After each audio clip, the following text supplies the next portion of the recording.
नमस्कार, स्वागत है आपके अपने YouTube चैनल CS एकेडमी में।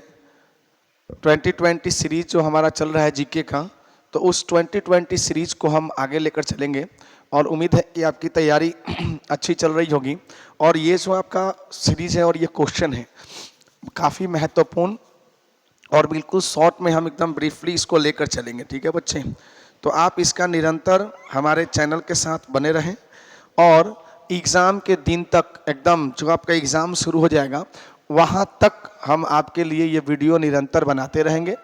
ठीक है, और आपका सबसे बड़ा काम है चैनल को शेयर करना। ज़्यादा से ज़्यादा लोगों तक चैनल को शेयर करें, लाइक करें। ठीक है, लाइक बहुत कम करते हैं बच्चे। तो देखिए पहला प्रश्न क्या बोला, देखो पहला प्रश्न बोला कोयला किस चट्टान में पाया जाता है। तो सबसे पहले तो हम बात करें कोयला की, तो कोयला जो है ना, कोयला बच्चे आंसर होगा परतदार चट्टान। ठीक है, परतदार चट्टान में पाया जाता है। और कोयले की बात करें तो कोयला क्या है बच्चे, देखो सबसे पहले अगर हम बात करें तो कोयला क्या है, देखिए कोयला ये है कार्बन का रूप। सबसे पहले तो देख लें, कोयला कार्बन का रूप है। और इसकी उत्पत्ति की बात करें तो इसकी उत्पत्ति हुई कार्बोनिस्फेरा। देखिए कार्बोनिस्फेरा युग में कोयला का निर्माण शुरू हुआ। अगर आपसे पूछें कि बच्चे सर्वाधिक कोयला कहाँ पाया जाता है, तो सर्वाधिक कोयला गोंडवाना लैंड। ठीक है, सर्वाधिक कोयला गोंडवाना लैंड की चट्टानों में 24 डिग्री उत्तरी जो है क्षेत्र में ये पाए जाते हैं सबसे अधिक कोयला। और कोयला होते कितने प्रकार के हैं, तो कोयला के प्रकार हैं बच्चे 4। एक है आपका एंथ्रासाइट, ठीक है, उसके बाद है आपका लिग्नाइट, उसके बाद है आपका बिटुमिनस, है ना, बिटुमिनस पहले होगा बाद में लिग्नाइट होगा। ठीक है, और उसके बाद है पीट। ये चारों कोयले का प्रकार है। और इसमें अगर हम बात करें तो सर्वोत्तम पूछा जाता है तो सर्वोत्तम हो जाएगा एंथ्रासाइट। ठीक है बच्चे, और ये जो है ना सबसे खराब माना जाता है। ठीक है, सबसे खराब माना जाता है कौन सा, पीट कोयला। तो बच्चे कोयला की अगर हम बात करें तो कोयला का देखो 2 प्रकार के प्रश्न आते हैं। देखो अभी वर्तमान की बात करें, सर्वाधिक उत्पादन अगर पूछेगा ना तो आपका आंसर हो जाएगा छत्तीसगढ़। ठीक है, और अगर पूछ दे कि कोयले का सर्वाधिक भंडार कहाँ पे है तो आपका आंसर हो जाएगा झारखंड। तो झारखंड का जो झरिया है वहाँ से बच्चे कोयला बड़े पैमाने पे निकाला जाता है। छत्तीसगढ़, झारखंड, पश्चिम बंगाल का रानीगंज, उड़ीसा हो गया, इन सभी जगहों से कोयला निकाला जाता है जो कार्बन का अपरूप है और कोयले के बड़े बड़े खान हैं। ठीक है, भारत में अच्छे लेवल का भी कोयला पाया जाता है, छत्तीसगढ़ में सबसे बड़ा है। अगर कोयले की भंडार की बात करें तो देखिए कोयला के भंडार के मामले में अगर बच्चे बात करें, कोयला के भंडार में भारत 5वां बड़ा देश है। ठीक है, भारत 5वां बड़ा देश है। तो बच्चे हमारे ऑफलाइन वाले बच्चे एक बार जान लें कि हम आपके क्लास में इन सभी प्रश्नों को निश्चित तौर पर पूछेंगे। तो आप इसको याद कर लें कि भारत जो है कोयला के भंडार में पूरे विश्व में भारत दूसरा है। ठीक है, कोयला भंडार की बात करें तो ये आपका 5वां है। और अगर हम उत्पादन की बात करें इसमें, ठीक है, कोयले के भंडार के में तो हमारा जो है 5वां है। और उत्पादन की बात करें तो उत्पादन में दूसरा भारत जो है ना बच्चे, भारत विश्व में दूसरा है। देखो सीधा सीधा बात है भाई, विश्व में कौन सा है, दूसरे नंबर पे आता है। तो कोयला के बारे में हमने आपको इतना बता दिया, ठीक है, जो कि काफ़ी पर्याप्त है। कोयला परतदार चट्टानों में पाया जाता है। ताप, दाब और काल के परिवर्तन के बाद कोयले का निर्माण हुआ, कार्बोनिस्फेरा युग में बनना शुरू हुआ। कोयला जो होता है ये सॉलिड रूप होता है, ठीक है। और इसका उपयोग अगर हम बात करें तो कोयले का जो उपयोग है ना बच्चे, कोयले का उपयोग ईंधन के रूप में किया जाता है। आप जो बिजली प्राप्त करते हैं ना घर में, तापीय बिजली, ठीक है, तो वो कोयले से ही प्राप्त होता है। कोयले से ऊष्मा बनती है और ऊष्मा से क्या होता है ना, इस ऊष्मा से आपका कोयला बिजली बनती है और उसी बिजली से आप प्रकाशमान होते हैं। आपके घरों में लाइट जलती है तो कोयला खत्म, लाइट खत्म। तो इसके गैप को भरने के लिए जो है ना परमाणु विद्युत संयंत्र बनाए गए। अब परमाणु विद्युत संयंत्र में यूरेनियम, थोरियम, इन सभी चीज़ों का इस्तेमाल किया जाता है, ठीक है बच्चे। तो ये आपका आंसर बनेगा। चलिए अगर हम बात करें कोयला से आगे निकले हैं बच्चे, तो अगला जो प्रश्न है आपका, वो अगला प्रश्न क्या बोला ठीक है, अगला प्रश्न बोला भारतीय मरुस्थल को क्या कहते हैं। तो देखिए भारतीय मरुस्थल को थार कहते हैं बच्चे। तो भारतीय मरुस्थल जो हमारा है थार को कहते हैं। और अगर थार का चित्र देखना हो तो बच्चे सबसे पहले तो ये देख लें, देखिएगा, ठीक है। सबसे पहले तो आप एक बार ये देख लें, ये कोयला का रूप है, लिग्नाइट, एंथ्रासाइट, बिटुमिनस, और ये बच्चे आपका पीट है, ठीक है, ये पीट है। उसके बाद अगर हम बात करें, देखिए ये देखो बच्चे, ये जो है आपका ना, ये हमारा थार मरुस्थल है। तो सबसे पहले हम बात करें मरुस्थल की बात करें, ठीक है, तो भारत का सबसे बड़ा, ठीक है, भारत का बच्चे देखो आप, सबसे बड़ा मरुस्थल, सबसे बड़ा, तो एक तो है ही हमारे यहाँ थार है, जो किस में है, भारत में है, पाकिस्तान में है ना, भारत और पाकिस्तान में फैला हुआ है। लेकिन अगर पूछते ना बच्चे विश्व का सबसे बड़ा, विश्व का सबसे बड़ा अगर मरुस्थल पूछ दें तो वो होता है सहारा मरुस्थल, ठीक है। विश्व का सबसे बड़ा मरुस्थल कौन सा होगा, तो वो सहारा मरुस्थल होगा आपका, ठीक है। अगर हम बात करें, ठीक है, तो सहारा मरुस्थल की बात करें तो इसको देख लीजिए, ये हमारा थार मरुस्थल है।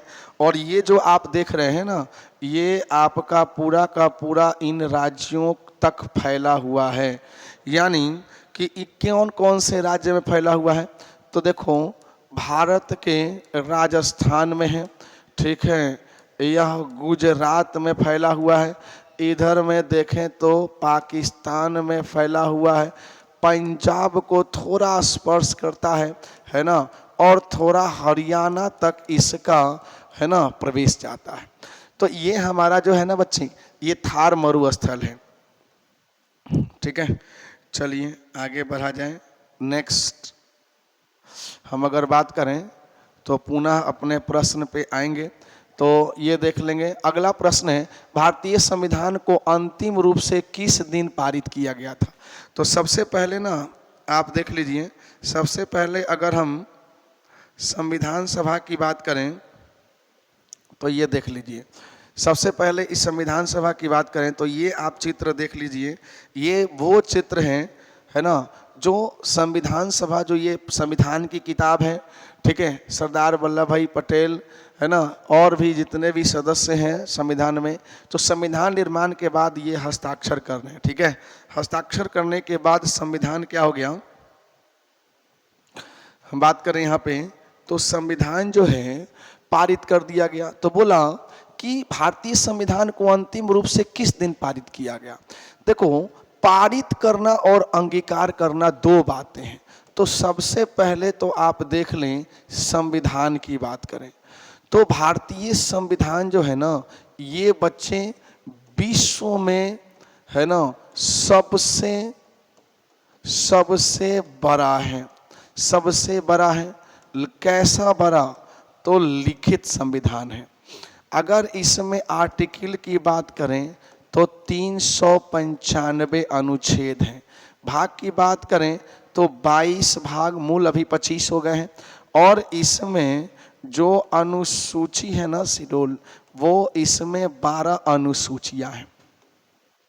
और भारतीय संविधान को देखिए, अगर हम बात करें तो सबसे पहले भारतीय संविधान को देखिए, सबसे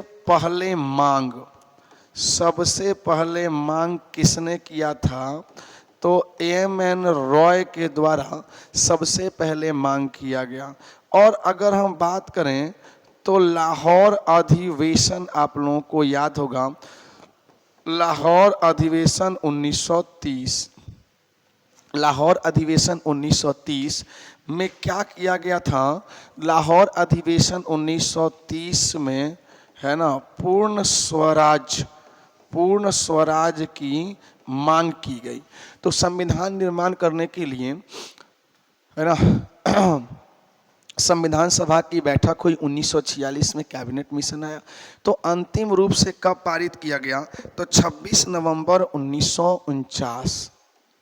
ठीक है, 26 नवंबर, बच्चे देखो आप, 26 नवंबर 1949। तो इस दिन संविधान को अंगीकार किया गया। ठीक है, इस दिन। और 26 जनवरी 1950 को भारतीय संविधान लागू कर दिया गया। ठीक है, तो भारतीय संविधान को एम.एन. रॉय ने सबसे पहले मांगा था। चलिए, भारतीय संविधान में संघवाद किस देश से लिया गया है? तो बच्चे इसका आंसर हो जाएगा कनाडा। ठीक है, तो आंसर हो जाएगा कनाडा। तो संघवाद का मतलब क्या है कि फेडरल सिस्टम, भारत में तो ऐसे है नहीं, लेकिन संघवाद फेडरल सिस्टम की बात करें तो भारत में संघवाद जो है वो राज्य और केंद्र की दोनों की शक्तियां अलग अलग होंगी, उसे ही संघवाद कहा गया। देखो, भारत की मुद्रा कौन सी है? तो भारत की मुद्रा रुपया है बच्चे, और इसका सिंबल जो है ये है, अंग्रेजी में रोमन में आर और हिंदी में रॉ इसका मूल सिंबल है। ठीक है, तो 2010 में इसका डिजाइन तैयार किया था किसने? 2010 में डी उदय कुमार। ठीक है बच्चे, डी उदय कुमार जो बम्बई जो IIT के प्रोफेसर थे, उन्होंने तैयार किया था। भारत में बीमा क्षेत्र का नियम कौन सी संस्था तैयार करती है? तो बच्चे इसको हम मिटा देते हैं।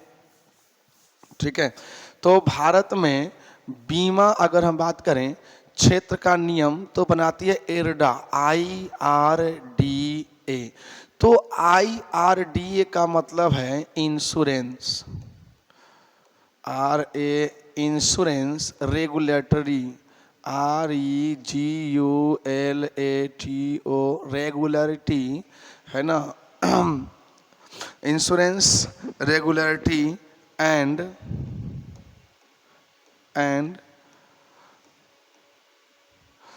Regulatory and development, DEVELOP, development authority of India. ठीक है, तो इसको शॉर्ट में कहते हैं IRDA कहते हैं। IRDA का मतलब होता है बीमा नियामक और विकास प्राधिकरण। ठीक है, बीमा नियामक और विकास प्राधिकरण, इसको अगर हम बात करें तो ये बीमा नियामक और विकास प्राधिकरण।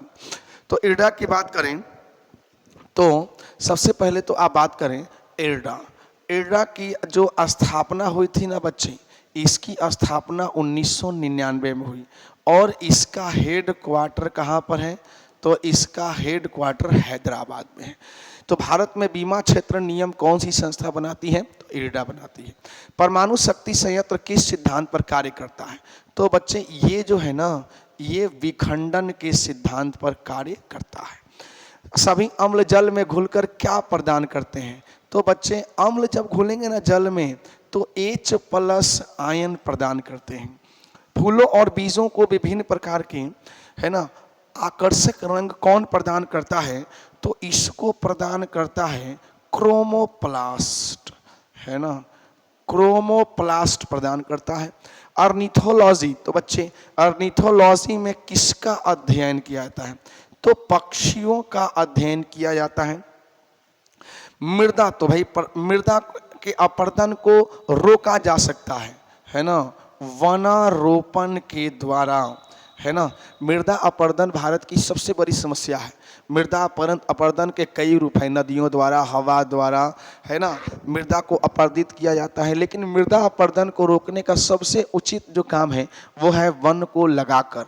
मृदा अपरदन होता क्यों है, वनों की कटाई के कारण मृदा अपरदन होता है। तो वन को रोप कर, वन लगाकर, घास लगाकर, जंगल बनाकर हम मृदा के अपरदन को रोक सकते हैं। तो मृदा अपरदन से क्या नुकसान है, तो इससे मृदा अपरदन से हानि क्या है बच्चे, तो मृदा अपरदन से हानि है उपजाऊ मिट्टी। देखिए अगर हम बात करें तो उपजाऊ मिट्टी जो होती है ना, मोस्टली 4 से 6 इंच होती है। हमारे खेतों में जो उपजाऊ मिट्टी होती है वो बच्चे 4 से 6 इंच होती है। और इस 4 से 6 इंच की मिट्टी अगर अपरदित हो जाएगी, अगर बह जाएगी, वेस्ट हो जाएगी, तो इसी 4 से 6 इंच में इसी में होती है ह्यूमस, है ना, ह्यूमस होती है। और ह्यूमस अगर नहीं होगी तो ह्यूमस का काम क्या है भाई, इसका काम है मिट्टी में नमी बनाकर रखना। बच्चे मिट्टी में नमी, तो ह्यूमस होगी नहीं, सारे पोषक तत्व तो बह जाएंगे, निकल जाएंगे, तो मृदा अपरदन से हमारे खेत कमजोर होते हैं। तो मृदा अपरदन को रोकने के लिए हमें वन लगाने होंगे। वन की कटाई नहीं करनी होगी, हमें वन लगाने होंगे। अगला है कि समूह के खेलों में प्रत्येक पक्ष में 7 खिलाड़ी होते हैं।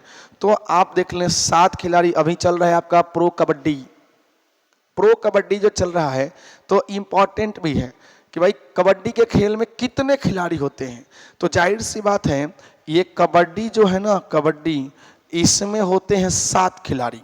कबड्डी हो गया बच्चे, और एक और ले लो वाटर पोलो, जो सबसे अधिक बार पूछा गया है वाटर पोलो। कबड्डी और वाटर पोलो में 7 खिलाड़ी होते हैं। श्रीमद् भागवत गीता, और कबड्डी अभी चल रहा है और रोहित देख भी रहा है रोहित तो बच्चे आप भी कबड्डी अगर देखते होंगे तो 7 खिलाड़ी ही उसमें होते होंगे।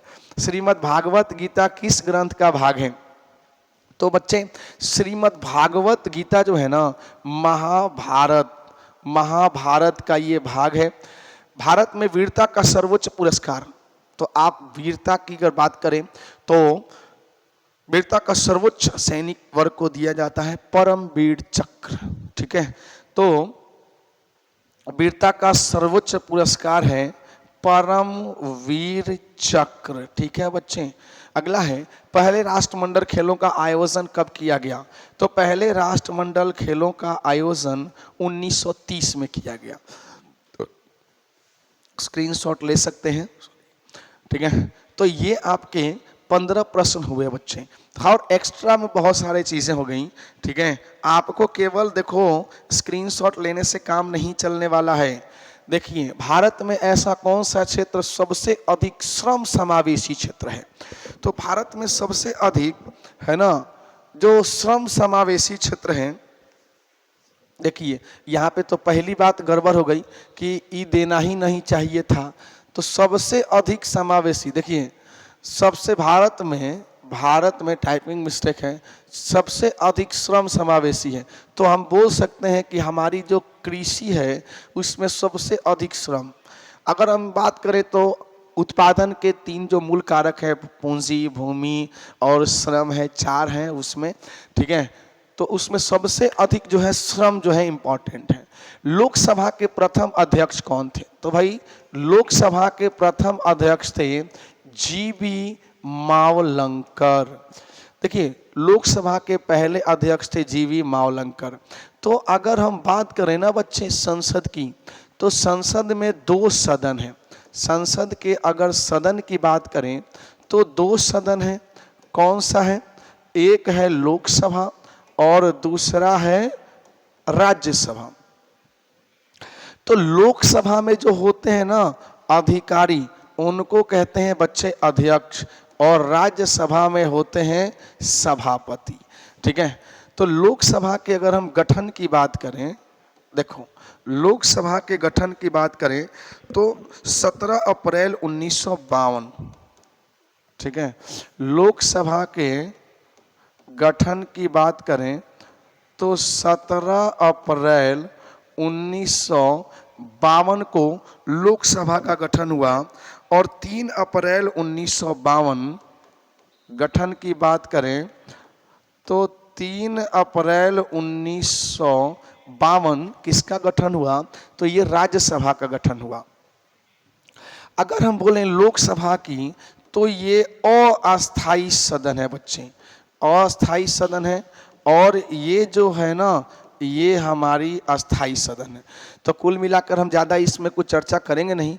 लोकसभा और राज्यसभा की बात करें तो इसमें जो मैक्सिमम सदस्य होते हैं लोकसभा में वो होते हैं 550, दो अगर मनोनीत ले ले तो 552, और राज्यसभा में जो सीटें होती हैं ना मैक्सिमम होती हैं 250। ठीक है, तो ये हमारे लोकसभा और राज्यसभा। गणेश वासुदेव मावलंकर जी जो हैं लोकसभा के पहले अध्यक्ष थे। अब बात आती है कि राज्यसभा के कौन पहले अध्यक्ष थे बच्चे।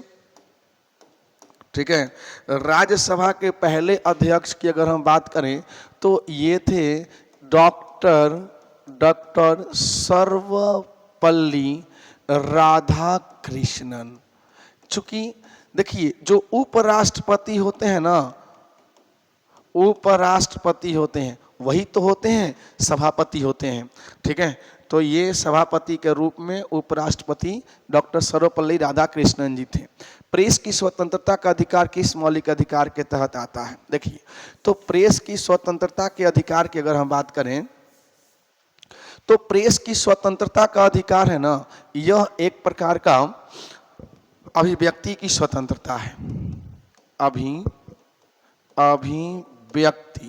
अभिव्यक्ति की स्वतंत्रता है बच्चे। ठीक है, नंद वंश का अंतिम शासक कौन था, तो नंद वंश का अंतिम शासक था घनानंद। ठीक है, नंदों की बात करें तो महापद्म नंद ने नंद वंश की स्थापना की, और घनानंद को हराकर चंद्रगुप्त मौर्य ने मौर्य वंश की स्थापना की। तो नंद वंश का अंतिम शासक हो गया ना घनानंद। महर्षि दयानंद सरस्वती एक धार्मिक विद्वान, सुधारक और किस समाज के संस्थापक थे। बच्चे ये जो थे ना आर्य समाज के संस्थापक थे, और आर्य समाज जो है ना 10 अप्रैल, देखिए 10 अप्रैल 1875 में आर्य समाज की स्थापना हुई। और दयानंद सरस्वती की कई पुस्तकें भी हैं, सत्यार्थ प्रकाश वगैरह, ये सभी इन्होंने लिखा था। काफ़ी इम्पॉर्टेंट सती प्रथा, गरीबी है ना, सती प्रथा उन्मूलन, बाल विवाह उन्मूलन, इन सब पर इन्होंने ध्यान भी दिया था। इनके बचपन का नाम था मूल शंकर। आगे बढ़ा जाए, सहारा रेगिस्तान में चलने वाली शुष्क हवा क्या कहलाती है, तो सहारा रेगिस्तान में हरमट्टन क्या कहलाती है बच्चे, हरमट्टन। सहारा चूंकि सबसे बड़ा रेगिस्तान है तो क्या कहलाती है, हरमट्टन। राजस्थान में छत ऊपरी जल संचयन प्रणाली के लिए कौन सा लोकप्रिय नाम प्रचलित है, तो बच्चे राजस्थान में छत ऊपरी जल, तो भाई इसमें जल के संचयन की अलग अलग कई विधियां हैं। ठीक है, तो राजस्थान में जो है ना जल संचयन के लिए टैंक बनाते हैं। जल संचयन के लिए अलग अलग जगहों पर अलग अलग प्रकार की है। कौन कोशिका भित्ति का मुख्य संगठन है, तो बच्चे इसका है सेलुलोज। सेलुलोज जो है ना इसका मूल संगठन है। स्वधारा जलधारा योजना किस वर्ष, तो स्व जलधारा योजना जो है सन 2002 में शुरू की गई थी। दवाइयों वाली, देखो बच्चे, दवाइयों वाली कैप्सूल का आवरण सामान्यतः किससे बना होता है। आप अंग्रेजी दवा खाते हैं, आप अंग्रेजी दवा में अगर आप कैप्सूल खाते हैं, कैप्सूल जिसमें कि दवा बंद होती है, पैक होती है, वो जंतुओं के वसा से, जंतु के फैट से बनता है। यानी मूल रूप से जितने भी लोग कैप्सूल खाते हैं वो लोग मांसाहारी हैं। यानी वो जो बनता है ना दवाइयों की कैप्सूल का जो आवरण बनता है, ये कैप्सूल का आवरण बनता है जिलेटिन से, ठीक है, जिलेटिन से बनता है। और जिलेटिन क्या है, एक पशु, एक तरह से प्रोटीन ही बोल सकते हैं, ठीक है, ये पशु प्रोटीन होता है बच्चे, जिलेटिन पशु प्रोटीन है। और जिलेटिन क्या होता है, जिलेटिन होता है स्वादहीन, देखो स्वादहीन होता है और रंगहीन होता है। तो जिलेटिन का सेवन जो लोग कर रहे हैं, जो लोग कैप्सूल खा रहे हैं, वो जा रहा है, मंगा दीजिए कैप्सूल, मंगा दीजिए, चेंज की तो फिर ये गायब हो जाएगा सर। कीप छोड़ दीजिए। तो कैप्सूल का आवरण सामान्य तो है ना किससे बना होता है, तो ये जिलेटिन से बना होता है बच्चे, हो गया। और देखिए इसमें आपके एग्जाम को देखते हुए हमने कुछ इंपॉर्टेंट 5 पॉइंट अलग से रखा है। और एक बात और आपको बता दें कि हमारा नंबरिंग थोड़ा सा आज गड़बड़ा गया है। जैसे 16 के बाद 17, 18, 19, 20, 21, 22, 23, 24 और ये 25 होना चाहिए। ये रोहित का काम है, रोहित का टाइपिंग है बच्चे, कोई बात नहीं है, होता है। आज हम लोग 20 की जगह आज 30 क्वेश्चन कर लिए, तो थोड़ा सा वीडियो लंबा होगा लेकिन काफ़ी इंपॉर्टेंट क्वेश्चन है। देखिए, और ये 5 करेंट आपको रहेंगे, 5 मूल पॉइंट, 5, 6, 7, 8, 10 पॉइंट आपके रहेंगे। देखिए, भूमि राशि पोर्टल किस मंत्रालय की एक पहल है बच्चे, तो ये जो है ना सड़क परिवहन, ठीक है, सड़क परिवहन एवं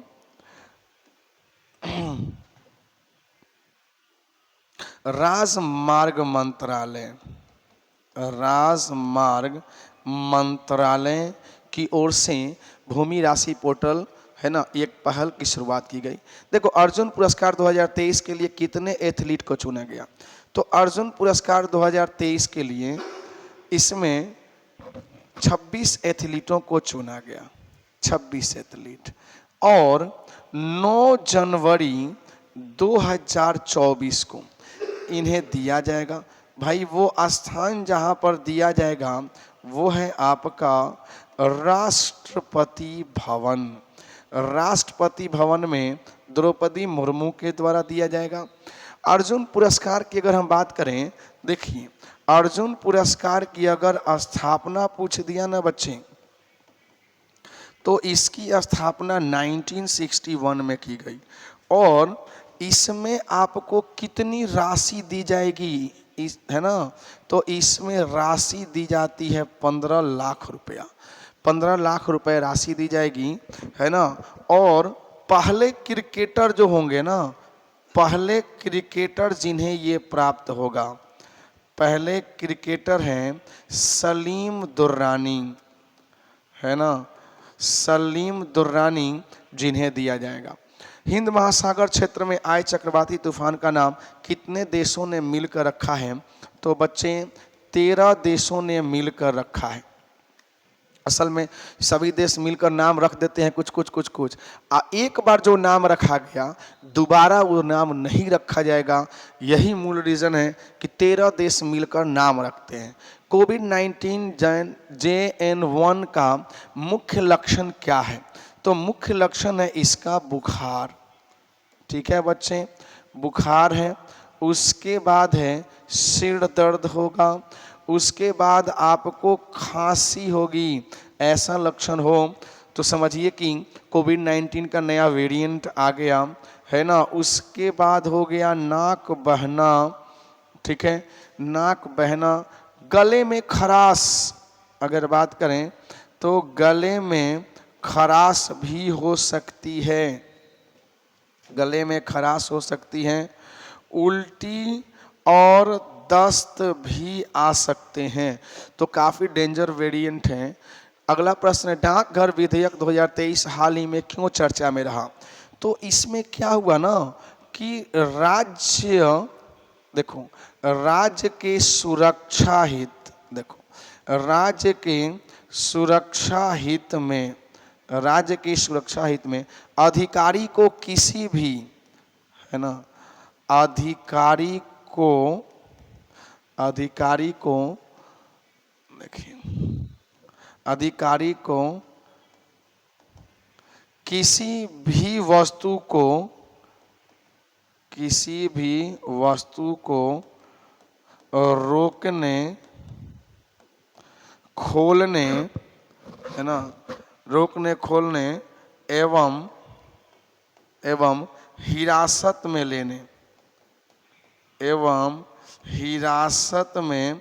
लेने का अधिकार नहीं है, लेने का अधिकार नहीं है। तो ये कुल मिला के आपके कुछ कुछ प्रश्न हैं जिनका आप स्क्रीनशॉट भी ले सकते हैं।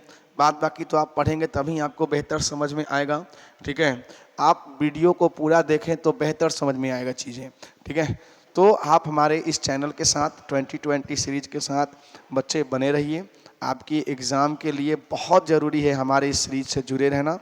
चैनल को लाइक, शेयर और सब्सक्राइब करना ना भूलें। धन्यवाद।